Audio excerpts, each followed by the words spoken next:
ഓവുലേഷന് ശേഷം sexual contact ഉണ്ടായാൽ അത് ആ പ്രഗ്നൻസിയിൽ എന്തെങ്കിലും കോംപ്ലിക്കേഷൻസ് ഉണ്ടാക്കുമോ അല്ലെങ്കിൽ ഏർലി അബോർഷൻ അത് കാരണമാവോ എന്നൊക്കെ പേടിച്ചിട്ട് ആ ഒരു പീരീഡിൽ കംപ്ലീറ്റ്ലി കോണ്ടാക്റ്റ് അവോയ്ഡ് ചെയ്യുന്നവരുണ്ട്, അല്ലെങ്കിൽ ഭയങ്കര പേടിയുള്ള ആളുകളുണ്ട്.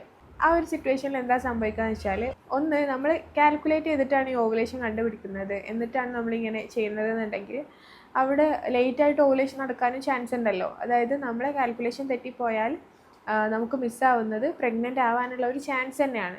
സെക്കൻഡ് തിങ്, നിങ്ങൾക്ക് ഓവുലേഷൻ നടന്നു, ഫെർട്ടിലൈസേഷൻ നടന്നു, നിങ്ങൾ എക്സ്പെക്റ്റിംഗ് പ്രഗ്നൻസി ആണ്, സ്റ്റിൽ നിങ്ങൾ കോണ്ടാക്റ്റ് ഉണ്ടായിക്കഴിഞ്ഞാലും അത് ഈ ഒരു പ്രോസസ്സിനെ ഒന്നും ബാധിക്കുന്നില്ല, ഫെർട്ടിലൈസേഷനോ ഇംപ്ലാന്റേഷനോ ഒന്നും ബാധിക്കുന്നില്ല. ഫെർട്ടിലൈസേഷൻ നടക്കുന്നത് ട്യൂബിലാണ്, ഫെലോപ്പിയൻ ട്യൂബിലാണ്. ഇംപ്ലാന്റേഷൻ നടക്കുന്നത് യൂട്രസിലാണ്. അപ്പോൾ സെക്ഷൽ കോണ്ടാക്റ്റ് ആ ഒരു പീരീഡിൽ ഉണ്ടായി എന്ന് വെച്ചിട്ട് അത് ഇതിനൊന്നും കോംപ്ലിക്കേറ്റ് ചെയ്യുന്നില്ല.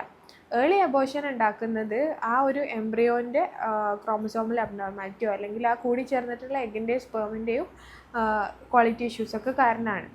ഇനി നിങ്ങൾക്ക് വജൈനൽ ബ്ലീഡിംഗ് ഒക്കെ ഉണ്ടെങ്കിൽ കോണ്ടാക്റ്റ് അവോയ്ഡ് ചെയ്യേണ്ടതാണ്.